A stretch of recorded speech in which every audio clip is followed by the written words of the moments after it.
Madame la Présidente, je voudrais avant tout propos, au nom de ma délégation, vous adresser mes vives et chaleureuses félicitations pour la bonne conduite de nos travaux. J'y associe l'ensemble de vos collaborateurs ainsi que toutes les équipes dont la mobilisation et l'engagement permettent la bonne tenue de cette 11e conférence ministérielle de l'OMC. Je me réjouis de la qualité des échanges que nous avons depuis le début de ces assises.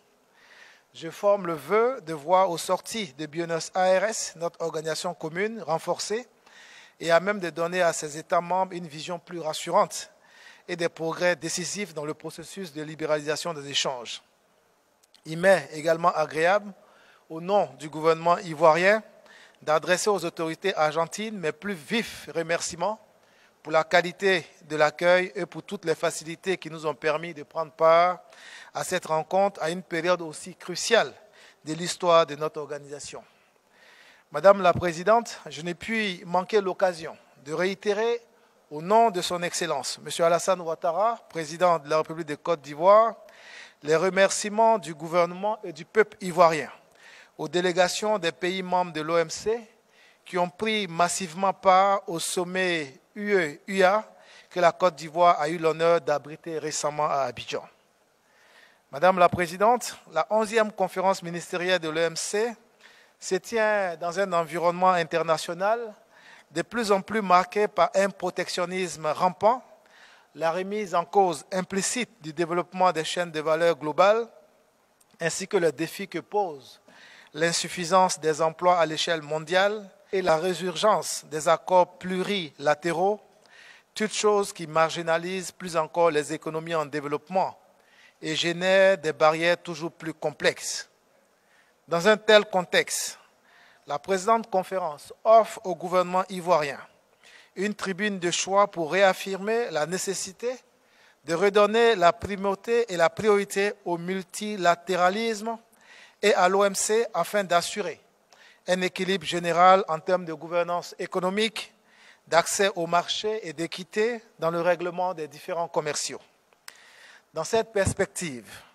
la Côte d'Ivoire maintient sa préférence pour l'approche de prise de décision par consensus,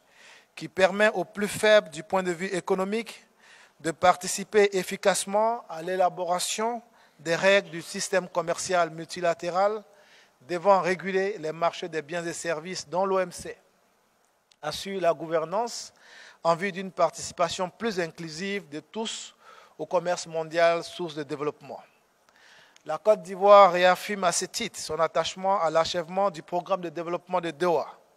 À cette fin, elle demande instamment une évaluation globale du PDD au titre du paragraphe 47 de ladite déclaration. Dans ce cadre, tous les thèmes retenus devront mériter la même attention et le même niveau d'ambition, tel qu'exprimé dans la déclaration de Doha de novembre 2001. Ainsi, concernant l'agriculture, toute solution devra promouvoir un commerce équitable des produits agricoles à travers des disciplines axées sur la réduction de tout type de subventions ayant des effets de distorsion des échanges et la suppression des barrières non tarifaires qui entraînent l'accès de ces produits au marché des pays en développement et des pays développés. Plus spécifiquement, pour la Côte d'Ivoire, la question du coton mérite plus que jamais davantage d'attention et de considération. En effet, l'importance du coton dans l'économie des pays en développement en général et dans celle des pays africains en particulier commande instamment la résolution définitive de ce dossier sur la base des acquis contenus dans les différentes décisions adoptées lors des différentes conférences ministérielles précédentes. S'agissant du commerce des services, sa libéralisation devra être encadrée par des dispositions de l'article 19 de l'AGCS. Dans ce sens, l'examen de la question de la réglementation intérieure ne devra en aucune manière priver les autorités gouvernementales du droit de mettre en place les disciplines nécessaires pour atteindre les objectifs de développement. Pour la Côte d'Ivoire, la dimension du développement, telle que consacrée autour de la notion de traitement spécial et différencié, devra caractériser tous les accords de l'OMC. De même, les dispositions y afférentes seront rendues plus que contraignantes, plus opérationnelles et plus efficaces conformément à la lettre et à l'esprit du paragraphe 44 du mandat de Doha irrélatif. C'est d'ailleurs toute la raison d'être de la section 2 de l'accord sur la facilitation des échanges, dont la mise en œuvre effective à travers un appui en termes d'assistance technique et financière est requise pour le renforcement des capacités au titre de la catégorie C, déjà notifiée par la Côte d'Ivoire. Dans ce ordre d'idées, la poursuite constante de la mise en œuvre efficiente